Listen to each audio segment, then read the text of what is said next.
శ్రీమాత్రే నమః. కార్తీక మాసపు సోమవారం రోజున తప్పకుండా వినవలసినటువంటి కథలను విని స్వామివారి అనుగ్రహాన్ని పొందుదాం. పూర్వం కళింగ దేశంలో మందరుడు అనేటటువంటి ఒక బ్రాహ్మణుడు ఉండేవాడు. అతను ఇతరుల ఇళ్లలో వంటలు చేస్తూ అక్కడే భుజిస్తూ మద్య మాంసాది పానీయాలు సేవిస్తూ తక్కువ జాతి వారి యొక్క సాంగత్యం వలన స్నాన జప దీపారాధనాలకు సంబంధించినటువంటి ఆచారాలన్నింటినీ కూడా పాటించకుండా దురాచారుడై మెలుగుతూ ఉండేవాడు. ఇక అతని భార్య అయితే మహాసాధ్వి, గుణవంతురాలు, శాంతవంతురాలు. భర్త ఎంత దుర్మార్గుడైనప్పటికీ, ఎన్ని దుర్మార్గ పనులు చేస్తున్నప్పటికీ పతినే దైవంగా భావించి విసుగు చెందకుండా సకలోపచారాలు చేస్తూ పతివ్రత ధర్మాన్ని చక్కగా నిర్వర్తిస్తూ ఉండేది. ఇక ఈ మందరుడు ఇతరుల ఇళ్లలో వంటవాడుగా పనిచేస్తూ ఇల్లు గడవక చిన్న వర్తకం కూడా సాగిస్తూ ఉండేవాడు. ఆఖరికి దాని వలన కూడా పొట్ట గడవకపోవడం వలన దొంగతనాలు చేస్తూ దారి కాచి బాటసారులను బంధిస్తూ వారి వద్ద ఉన్నటువంటి ధనాన్ని వస్తువులను అపహరించి ఆ విధంగా జీవిస్తూ ఉండేవాడు. అయితే ఒక రోజున ఒక బ్రాహ్మణుడు అడవి దారిన పడిపోతూ ఉంటాడు. ఇక ఇతనికి ఆ బ్రాహ్మణుడు కనిపిస్తాడు. అతన్ని భయపెట్టి అతన్ని కొట్టి అతని యొక్క ధనాన్ని అపహరించుతూ ఉండగా అక్కడకు మరొక కిరాతకుడు వచ్చి ధనాశ వలన వారిద్దరినీ కూడా చంపేసి ఆ ధనాన్ని మూటగట్టుకుని వస్తూ ఉంటాడు. ఇక అక్కడ సమీపంలో ఒక గుహ నుండి పులి ఒకటి గాండ్రిస్తూ వచ్చి కిరాతునిపై పడుతుంది. కిరాతకుడు దానిని కూడా చంపేస్తాడు. కానీ ఆ పులి కూడా తన యొక్క పంజాతో కిరాతకుడిని కొట్టి ఉండడం వలన ఆ దెబ్బకు కిరాతకుడు కూడా చనిపోతాడు. ఈ విధంగా ఒకే కాలమున నలుగురు కూడా 4 విధాలుగా హత్యలు చేసి చనిపోయినందువలన ఆ నలుగురు కూడా యమలోకమున అనేక శిక్షలు అనుభవిస్తూ రక్తం కక్కుకుంటూ బాధపడుతూ ఉంటారు. ఇక మందరుడు చనిపోయిన నాటి నుండి అతని భార్య ప్రతినిత్యము కూడా హరినామ స్మరణ చేస్తూ సదాచార వర్తని అయి భర్తను తలుచుకుంటూ దుఃఖిస్తూ కాలం గడుపుతూ ఉండేది. కొన్నాళ్లకు ఆమె ఇంటికి ఒక ఋషి పుంగవుడు వస్తాడు. ఆ వచ్చినటువంటి ఋషిని గౌరవంగా ఆహ్వానించి అర్ఘ్యపాద్యాదులచే ఆయన్ను పూజించి, స్వామి, నేను దీనురాలను, నాకు భర్త కానీ సంతతి కానీ లేరు. నేను సదా హరినామ స్మరణ చేస్తూ జీవిస్తూ ఉన్నాను. కాబట్టి నాకు మోక్ష మార్గం ఏ విధంగా ప్రసాదించాలో దాని గురించి తెలియజేసేటటువంటి వివరణ గురించి నాకు తప్పకుండా వివరించండి అని చెప్పి బ్రతిమాలుకుంటూ ఉంటుంది. ఆమె యొక్క వినయానికి, ఆమె యొక్క ఆచారానికి ఆ ఋషి ఎంతో సంతోషించి, అమ్మా, ఈరోజు ఎంతో పవిత్రమైనటువంటి రోజు, కార్తీక మాసపు సోమవారం, చాలా పవిత్రమైనటువంటి రోజు. ఈ రోజున వృధాగా పాడు చేసుకోవద్దు. ఈ రాత్రి దేవాలయంలో పురాణం చదువు. నేను నీకు చమురు తీసుకుని వచ్చేస్తాను. నీవు ప్రమిదను ఒత్తిని తీసుకునిరా. దేవాలయంలో ఒత్తిని తెచ్చినటువంటి ఫలితాన్ని అందుకొని చెప్పి ఆ తరువాత ఆమెకు అన్ని విధాలుగా చాలా చక్కగా అర్థవంతమయ్యే విధంగా చదువుతాడు. ఇక ఆమె చాలా చక్కగా సంతోషించి వెంటనే దేవాలయానికి వెళ్లి శుభ్రం చేసి గోమయం చేయాలికి ముగ్గులు పెట్టి తానే స్వయంగా ఒత్తివేసి 2 ఒత్తులు చేసి ఋషి తెచ్చినటువంటి నూనె ప్రమిదలో పోసి దీపారాధన చేస్తుంది. ఆ తర్వాత ఇంటికి వెళ్లి తనకు కనిపించిన వారినల్లా ఆ రోజు రాత్రి ఆలయం ముందు జరిగేటటువంటి పురాణ కాలక్షేపానికి రమ్మని చెప్పి చదువుతుంది.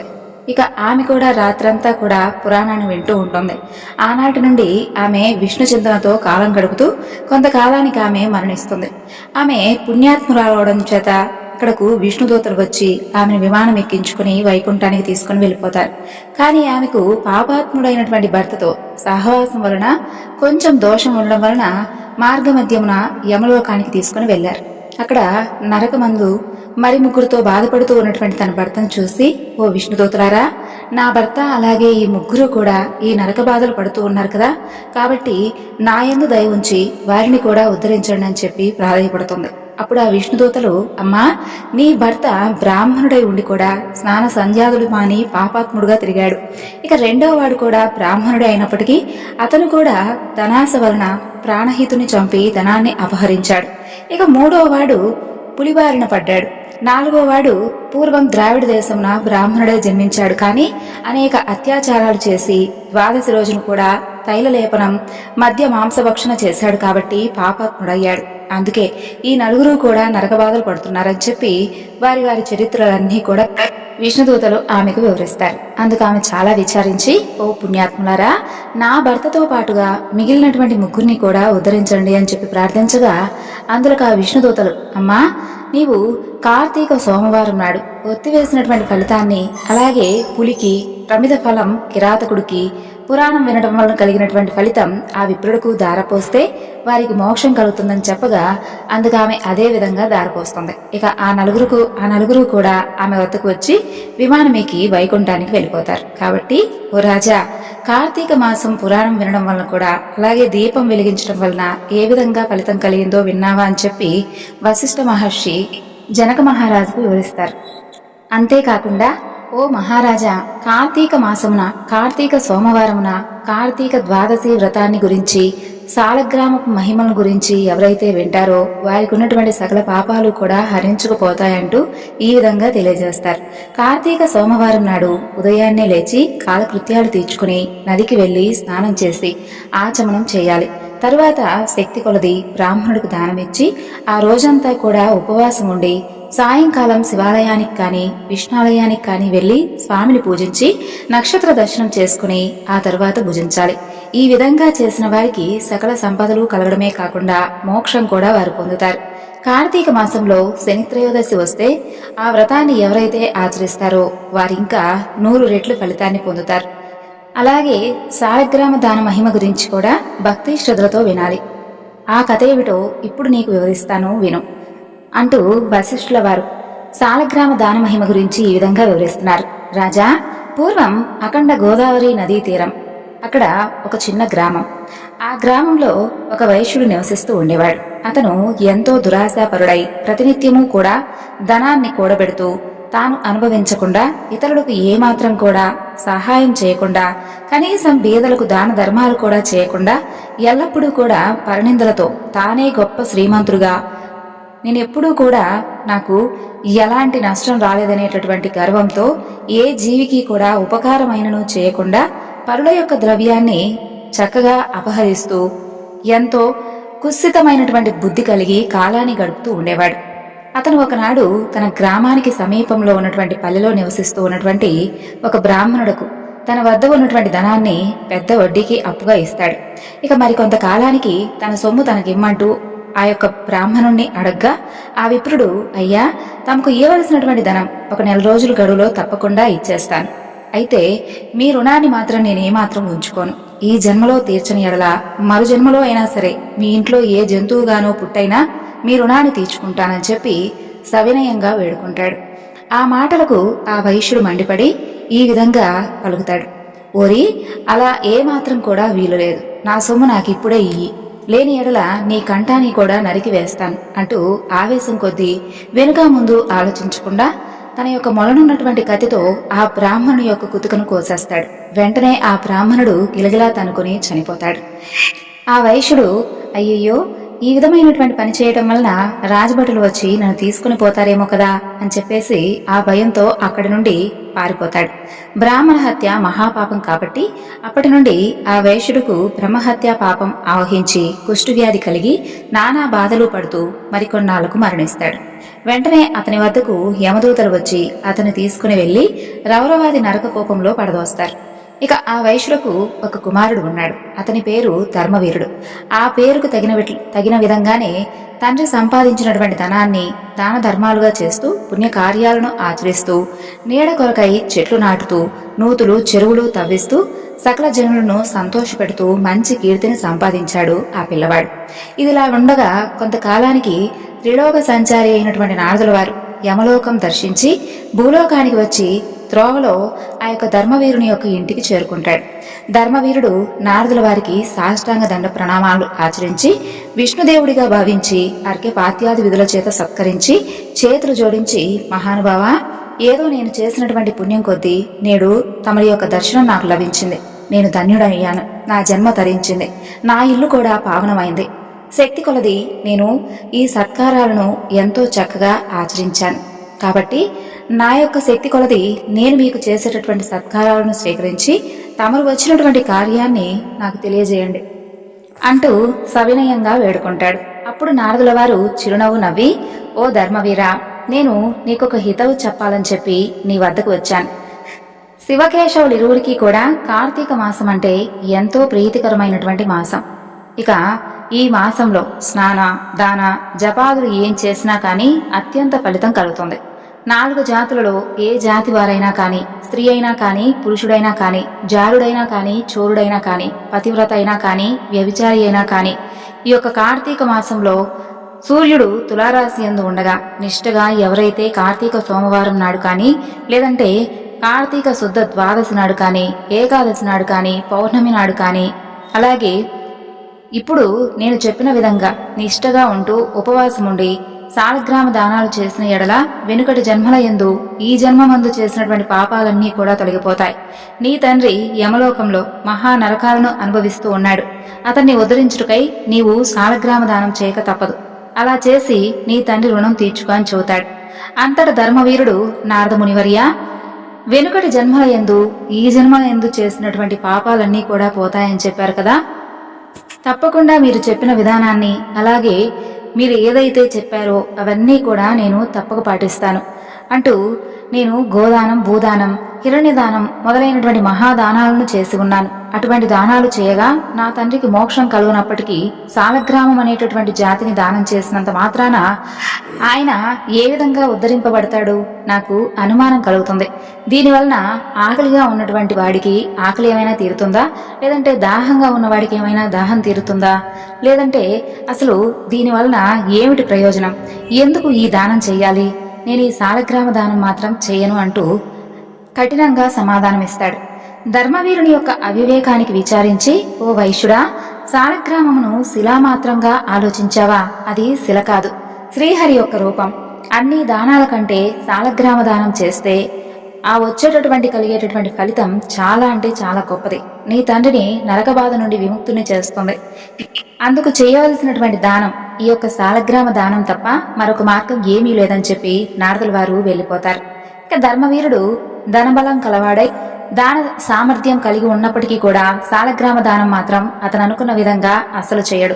కొంతకాలానికి అతను కూడా చనిపోతాడు. నారదుల వారు చెప్పినటువంటి హితబోధను పెడచెవిన పెట్టడం వలన మరణానంతరం 7 జన్మల యందు పులిగా పుట్టి, అలాగే 3 జన్మల యందు వానరమై పుట్టి, 5 జన్మలు ఎద్దుగా పుట్టి, 10 జన్మలు మానవ స్త్రీగా పుట్టి, 10 జన్మలు పందిగా జన్మించి ఉంటాడు. అలా జరిగిన తరువాత 11వ జన్మలో ఒక పేద బ్రాహ్మణుడు ఇంట స్త్రీగా పుట్టినటువంటి ఆమెకు యవ్వన కాలం రాగా ఆ పేద బ్రాహ్మణుడు ఒక విద్వాంసుడికిచ్చి వివాహం జరిపిస్తాడు. పెళ్లైనటువంటి కొంతకాలానికే ఆమె భర్త చనిపోతాడు. ఇక చిన్నతనంలోనే ఆమెకు అష్ట కష్టాలు సంభవించినందువలన తల్లిదండ్రులు, బంధుమిత్రులు చాలా దుఃఖిస్తారు. తండ్రి ఆమెకు ఈ యొక్క విపత్తు ఏ విధంగా కలిగిందని తన యొక్క దివ్య దృష్టితో తెలుసుకుని వెంటనే ఆమె చేత సాలగ్రామ దానం చేయించి, నాకు బాల వైదవ్యానికి కలిగినటువంటి కారణమైనటువంటి పూర్వజన్మ పాపం నశించుగాక అని ఆ స్త్రీతో చెప్పించి సాలగ్రామ దాన ఫలాన్ని దారపోస్తాడు. ఆ విధంగా చేసినటువంటి దానం వలన ఆమె భర్త జీవిస్తాడు. తరువాత ఆ నూతన దంపతులు చిరకాలం జీవించి సకల సౌఖ్యాలను అనుభవించి జన్మాంతరమున స్వర్గాన్ని చేరుకుంటారు. మరికొంతకాలానికి ఆ బ్రాహ్మణ పుత్రిక మరొక బ్రాహ్మణుడి ఇంట కుమారుడుగా పుట్టి నిత్యము కూడా సాలగ్రామ దానం చేస్తూ ముక్తి పొందింది. కాబట్టి ఓ జనక, ఈ యొక్క సాలగ్రామ దానం చేసిన వారికి, అలాగే నిష్క్రమించిన వారికి ఏ విధమైనటువంటి ఫలితాలు కలిగాయో విన్నావు కదా.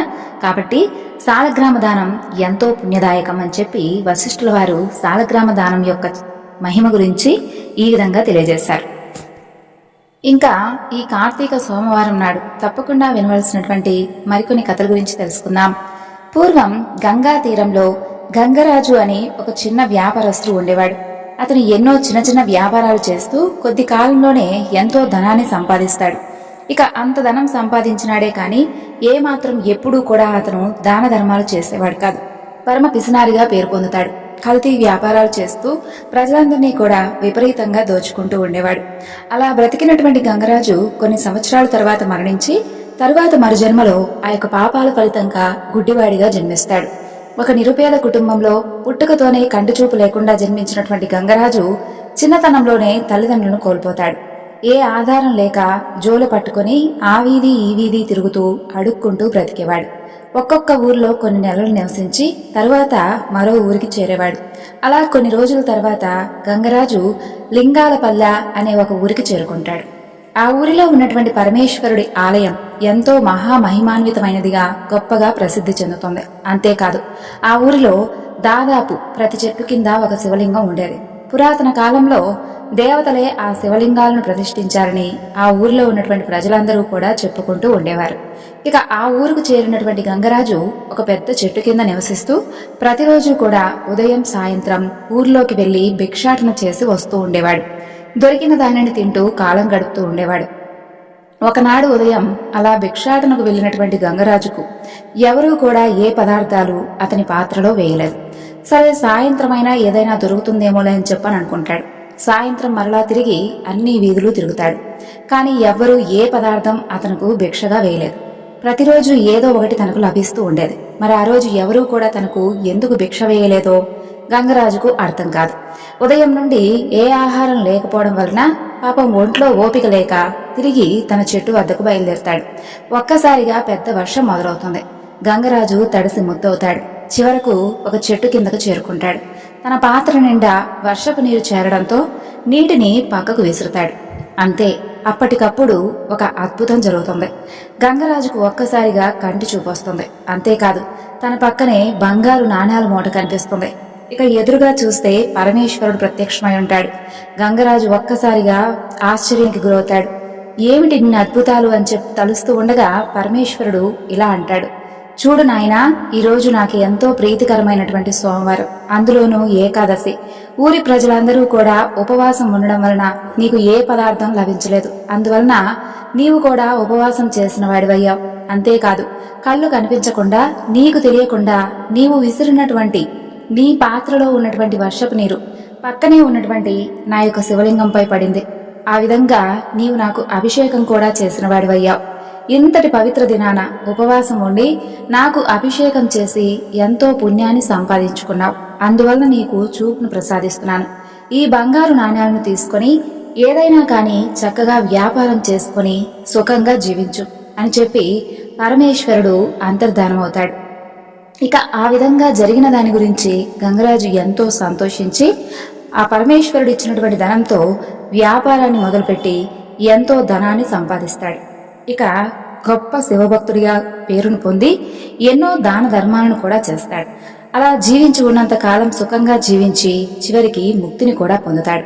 పరమేశ్వరుడు మరి అల్ప సంతోషి.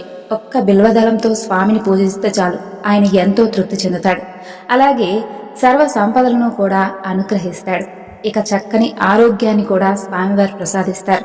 అంతటి అమృతమూర్తి అయినటువంటి ఆ పరమేశ్వరుడికి మనం కూడా వేవేల నమస్కారములు తెలియజేసుకుందాం.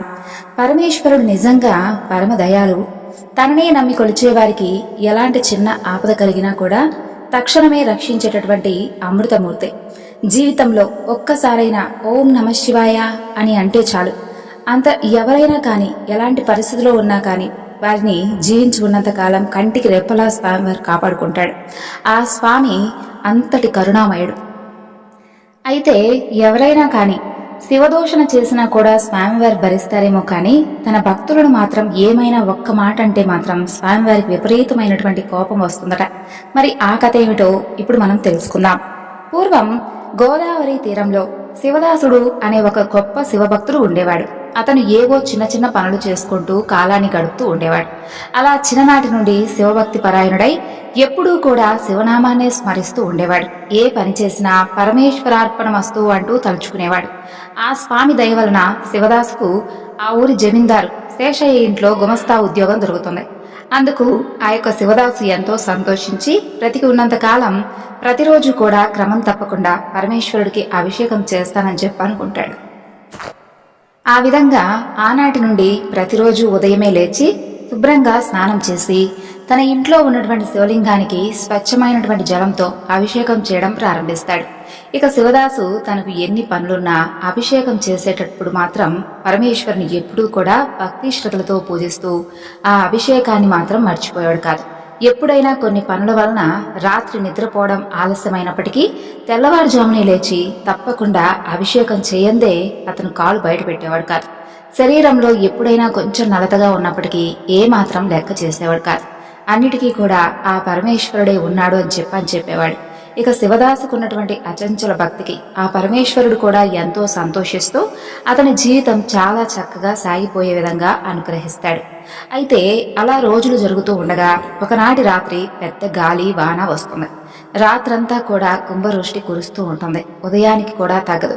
శివదాసు ఆ వర్షానికి కూడా లెక్క చేయకుండా కోనేటికి వెళ్లి స్వచ్ఛమైనటువంటి నీటిని తీసుకొచ్చి పరమేశ్వరుడికి అభిషేకం చేసి ఆ తరువాత నెమ్మదిగా జమీందారింటికి చేరుకుంటాడు. అలా వర్షం జోరుగా పడుతూ ఉండడంతో కొంచెం ఆలస్యమవుతుంది. శివదాసును చూస్తూనే జమీందారు గట్టిగా అరుస్తూ, ఏరా, ఎందుకింత ఆలస్యం జరిగింది? ఒకరోజు అభిషేకం చేయకపోతే మీ పరమేశ్వరుడు ఊరుకోడా అంటూ నానా మాటలు అంటాడు. ఆ మాటలకు శివదాసు ఎంతో బాధపడతాడు. జమీందారు ఈ విధంగా శివదాసును ఎన్నో దుర్భాషాలు ఆడటం వలన ఇక అతనికి ఆ విధంగా ఆడటం వలన శివదాసు మనసు ఎంతో కష్టపడుతుంది. ఇక పరమేశ్వరుడికి శివదాసును చూసి ఎంతో కోపం వస్తుంది. నా భక్తుడిని ఈ విధంగా ఎన్నో రకాలుగా దూషించినటువంటి ఇతనికి తప్పకుండా శిక్ష అనుభవించే విధంగా చేస్తానని చెప్పి స్వామివారు అసలు ఎంతటి భక్తవత్సలుడంటే అండి, తన భక్తులను ఎవరైనా కానీ పల్లెత్తు మాట అంటే స్వామి అస్సలు ఊరుకోడట. ప్రతినిత్యము కూడా తననే తలుచుకుంటూ నిత్యం అభిషేకం నిర్వహించేటటువంటి శివదాసును మరి ఆ విధంగా జమీందారు దూషిస్తే స్వామివారు ఊరుకుంటారా? అస్సలు ఊరుకోరు. ఇక వెంటనే పరమేశ్వరుని యొక్క ఆగ్రహానికి లోనైనటువంటి జమీందారుకు మరునాడే తీవ్రమైనటువంటి పక్షవాతం వచ్చి మాట పడిపోతుంది. 2 రోజులకు కాళ్ళు చేతులు కూడా పడిపోయి మంచం పడతాడు. అలా కొద్ది కాలానికి అతనికి ఉన్నటువంటి ఐశ్వర్యం అంతా కూడా హరించిపోతుంది. ఇలా అసలు ఎందుకు జరిగిందో అతనికి అర్థం కాదు. అలా ఒకనాడు ఆ ఊరికి ఒక సాధువు వస్తాడు. ఆ సాధువు ఎన్నో మహిమలు కలవాడని, ఏ జబ్బులనైనా నయం చేయగలడని జనమందరూ కూడా చెప్పుకుంటూ ఉండేవారు. జమీందారు భార్య ఆ సాధువును కలిసి ప్రాధేయపడితే అతను కాస్త దయతలచి జమీందారును చూడాలని చెప్పి ఇంటికి వస్తాడు. ఒక్కసారి కళ్ళు మూసుకొని ధ్యానం చేసి ఆ జమీందారుతో ఇలా చెబుతాడు, చూడు నాయనా, నీవు కొంతకాలం క్రితం నీ వద్ద పనిచేసేటటువంటి శివదాసు అనే వ్యక్తిని అనవసరంగా దూషించావు. పరమేశ్వరుడికి ఎంతో ప్రియభక్తుడైనటువంటి అతన్ని ఆ విధంగా దూషించడం వలన స్వామి ఆగ్రహానికి లోనయ్యావు. అందువలన ఈ అనర్థాలన్నీ జరిగాయని చెప్పి జమీందారు భార్య వైపు తిరిగి, అమ్మా, ఆ శివదాసును రేపే మీ ఇంటికి పిలిచి అతని కాళ్లు కడిగి పూజించండి అని చెబుతాడు. అప్పుడు పరమేశ్వరుడు తప్పకుండా సంతోషిస్తాడని చెప్పి మీ యొక్క బాధలన్నీ కూడా తొలగిపోతాయమ్మా అని చెబుతాడు. ఆ మరుసటి నాడే శివదాసును జమీందారు దంపతులిద్దరూ కూడా వారి ఇంటికి పిలిపించి తమ తప్పును మన్నించమంటూ వేడుకుంటారు. అతని కాళ్లు కడిగి ఆ నీటిని దంపతులిద్దరూ కూడా తలపై చల్లుకుంటారు. అంతే, జమీందారుకున్నటువంటి అనారోగ్యం ఒక్కసారిగా మాయమైపోతుంది. సంపూర్ణమైనటువంటి ఆరోగ్యంతో లేచి నిల్చుంటాడు. ఆ దంపతులిద్దరూ కూడా ఎంతో సంతోషించి శివదాసుకు నమస్కరించి ఆ పరమేశ్వరుణ్ణి ఎన్నో విధాలుగా స్తుతిస్తారు. ఇక జమీందారు అప్పటి నుండి గొప్ప శివభక్తుడై ప్రతినిత్యము కూడా పరమేశ్వరుణ్ణి భక్తి శ్రద్ధతో పూజిస్తూ స్వామివారికి అభిషేకం చేసుకుంటూ కాలం గడిపేవాడు. ఇక ఆ ఊరిలో ఒక చక్కని శివాలయాన్ని కూడా నిర్మించాడు. అలా జీవించి ఉన్నంతకాలం సుఖంగా జీవించి చివరికి ముక్తిని పొందాడు. అలాగే పూర్వకాలంలో కృష్ణా తీరంలో శంకరభట్టు అనే ఒక బ్రాహ్మణుడు ఉండేవాడు. తన ఊరిలో ఉన్నటువంటి వేద పాఠశాలలో పౌరోహిత్యం విద్యను నేర్చుకుని చుట్టుపక్కల గ్రామాలలో పౌరోహిత్య కార్యక్రమాలను నిర్వహిస్తూ ఉండేవాడు. ఎంతో సత్ప్రవర్తనతో జీవిస్తూ ఉండేవాడు. భార్య, 2 కుమారులతో సుఖంగా ఉండేవాడు. నిత్యము కూడా భగవన్నామ స్మరణలో గడుపుతూ ఉండేవాడు. పౌరోహిత్యంలో మంచి పేరు రావడంతో సంపాదన కూడా అతనికి బాగా పెరుగుతుంది. అంతలో అతనికి 50 సంవత్సరాల వయసు వస్తుంది. ఎంతో ధనం సంపాదించడం వలన అతనిలో అహంకారం పెరుగుతుంది. దాంతో అతనిలో ఉన్నటువంటి దైవభక్తి సన్నగిల్లుతుంది. అనేక చెడు అలవాట్లకు లోనవుతాడు. ఒకప్పుడు ఎంతో పేరు కలిగినటువంటి శంకరభట్టు అనేక వ్యసనాల బారిన పడి చివరకు భార్యా పిల్లల చేత కూడా అసహించుకోబడేటటువంటి పరిస్థితికి వస్తాడు. అలా ఉన్నటువంటి వ్యసనాలతో పాటుగా పరస్త్రీ వ్యామోహం కూడా ఎక్కువ అవడంతో ఊరి వారందరూ కలిసి అతనికి గ్రామ బహిష్కరణ శిక్ష విధిస్తారు. ఊరి నుండి బహిష్కరింపబడినటువంటి శంకరభట్టు ఆ ఊరు ఈ ఊరు తిరుగుతూ అనారోగ్యం పాలై భిక్షమెత్తుకుని జీవిస్తూ ఉండేవాడు. అలా ఒక్కొక్క ఊరిలో కొన్ని రోజులు గడుపుతూ కొన్ని రోజులకు మరో ఊరికి చేరుకునేవాడు. అలా ఒకనాడు ఉన్నటువంటి ఊరి నుండి బయలుదేరి వెళ్తూ మధ్యలో అతను అరణ్య మార్గంలో చిక్కుకుంటాడు. అయితే అక్కడ ఎటు చూసినా కూడా కటిక చీకటిగా ఉంటుంది. దారి తెన్ను తెలియక తికమకబడతాడు. ఒక చెట్టు కింద నిద్రపోతాడు. రాత్రంతా కూడా అడవి మృగాల అరుపులతో అతనికి నిద్ర కూడా సరిగ్గా పట్టదు. ఉదయం లేవగానే తిరిగి మరలా నడక ప్రారంభిస్తాడు. నీరసంగా ఉండడం వలన ఎక్కువ దూరం నడవలేకపోతాడు. అంతలో సాయంత్రమై చీకటి పడుతుంది. ఒంట్లో ఓపిక నశించి ఇక మరణం తప్పదని చెప్పి అనుకుంటాడు. అప్పుడు శంకర భట్టుకు ఒక పాత భవనం కనిపిస్తుంది. అయితే ఆ యొక్క భవనం అంతా కూడా పాడుబడి శిథిలావస్థలో ఉంటుంది. అందులో చిన్న చిన్న గదులు అనేకం ఉన్నట్లుగా అతనికి కనిపిస్తాయి. నెమ్మదిగా ఒక గదిలోకి ప్రవేశిస్తాడు. ఆ రాత్రికి అక్కడ పడుకుందామని చెప్పి అనుకుంటాడు. అంతా కూడా దుమ్ము ధూళితో ఉంటుంది. కాలికి ఎన్నో ముళ్ళు ఆకులు తగులుతూ ఉంటాయి. అక్కడ నిద్రించాలని చెప్పి ఆ స్థలమంతా కూడా అతను శుభ్రపరుస్తాడు. చీకట్లో కాలికి తగులుతున్నటువంటి ఆకులను పక్కగా విసిరివేస్తాడు. అంతా కటిక చీకటి. అసలు ఆ భవనం ఏమిటో కూడా అతనికి అర్థం కాదు. ఇక నిద్రపోదామని ఎంత ప్రయత్నించినప్పటికీ శరీరంలో ఓపిక నశించి అతనికి నిద్ర కూడా పట్టదు. అంతలో తెల్లవారుతుంది. అతనికి ఎదురుగా ఒక్కసారిగా పరమేశ్వరుడు ప్రత్యక్షమై ఉంటాడు. ఆ శంకరభట్టుతో ఇలా అంటాడు, నాయనా శంకరభట్టు, నీవింతకు ముందు ఎన్నో పాపాలు చేశావు. కానీ నిన్న రాత్రి తెలియక చేసినటువంటి నీ పనుల వలన నేను ఎంతో ప్రసన్నుడనయ్యాను. నిన్న నాకు అత్యంత ప్రీతికరమైనటువంటి సోమవారం. నువ్వు అడుగుపెట్టినటువంటి ఈ ప్రదేశం మహేశ్వరం అనే పేరుతో ఒకప్పుడు ఎంతో చక్కగా విరాజిల్లుతూ ఉండేది. ఇంతకాలం ఎవరూ కూడా ఈ యొక్క ఆలయాన్ని పట్టించుకోక ఇది శిథిలావస్థలో ఉంది. ఇన్ని సంవత్సరాల తర్వాత నీవు దానిని శుభ్రపరిచేటటువంటి ప్రయత్నం చేశావు. అంతేకాదు, ఎప్పటి నుండో కింద పడి ఉన్నటువంటి బిల్వదళాలను నీకు తెలియకుండానే ఒక పక్కన ఉన్నటువంటి నా యొక్క శివలింగంపై విసిరావు. అలాగే ఈ రోజున ఉపవాసం ఉండి నా ఆలయం శుభ్రం చేసి బిల్వదళాలతో నన్ను అర్చించినటువంటి భాగ్యం నీకు దక్కింది. ఈ క్షణం నుండి అన్ని ఐశ్వర్యాలను నీకు ప్రసాదిస్తున్నాను. ఒక్కసారి కళ్ళు మూసుకొని నన్ను ప్రార్థించు అంటూ పరమేశ్వరుడు అంతర్ధానమవుతాడు. ఇక కళ్ళు తెరిచినటువంటి ఈశ్వర భట్టు తన యొక్క గ్రామంలో ఉంటాడు. అదంతా కూడా పరమేశ్వరుని యొక్క మహిమగా తెలుసుకుంటాడు. అతనికి ఎటువంటి అనారోగ్యం లేదు. ఎంతో ఐశ్వర్యం లభించింది. ఇక జరిగిందంతా కూడా తన యొక్క భార్యా పిల్లలకు అలాగే ఊర్లో ఉన్నటువంటి వారందరికీ కూడా చెబుతాడు. తరువాత శంకరభట్టు మరి ఇక ఎటువంటి దుర్వ్యసనాలకు లోను కాకుండా ఎన్నో మంచి మంచి సత్కార్యాలు చేస్తూ ఆ యొక్క పరమేశ్వరుని సేవించుకుంటూ కాలం గడిపి చివరికి పరమేశ్వరులోనే ఐక్యమయ్యాడు. పరమేశ్వరుడు మరి అంతటి దయామయుడు. తెలియకుండానే ఆ స్వామిని కొలిచినటువంటి శంకరభట్టును ఏ విధంగా స్వామి అనుగ్రహించాడో విన్నారు కదా. మరి ఇక తెలిసి చేసేటటువంటి శివపూజ వలన స్వామివారు ఏ విధంగా సంతోషిస్తారో, అలాగే మనకు ఎంతటి పుణ్యఫలం లభిస్తుందో చెప్పడానికి కూడా శక్యం కానటువంటి పని. మరి పరమేశ్వరుడు అల్ప సంతోషి అని ఊరికే అన్నారా? ఒక్కసారైనా కానీ స్వామివారి యొక్క నామం స్మరిస్తే చాలు సమస్త ఐశ్వర్యాలను కురిపిస్తాడు ఆ యొక్క పరమ దయామూర్తి. అలాగే స్వామివారు మంగళకరుడు, శుభప్రదుడు, ముక్తి ప్రదాత. ఆయన నమ్మి కొలిచిన వారికి ఎప్పటికీ కూడా ఎలాంటి లోటు లేకుండా చూసుకునేటటువంటి గొప్ప అమృతమూర్తి ఆ పరమేశ్వరుడు. ఇక మనందరం కూడా ఆ స్వామివారి యొక్క నామస్మరణ చేస్తూ ఆ స్వామివారి యొక్క లీలలను స్మరించుకున్నటువంటి ఈ రోజున మనం కూడా అదృష్టవంతులమే. విన్నారు కదండి, ఈ రోజు స్వామివారి గురించి చెప్పుకున్నటువంటి కథలన్నీ కూడా మీ అందరికీ నచ్చాయనుకుంటున్నాను. మరొక చక్కని వివరణతో మరలా కలుసుకుందాం. అంతవరకు నమస్కారం. సర్వం శ్రీ లలితార్పణమస్తు. స్వస్తి.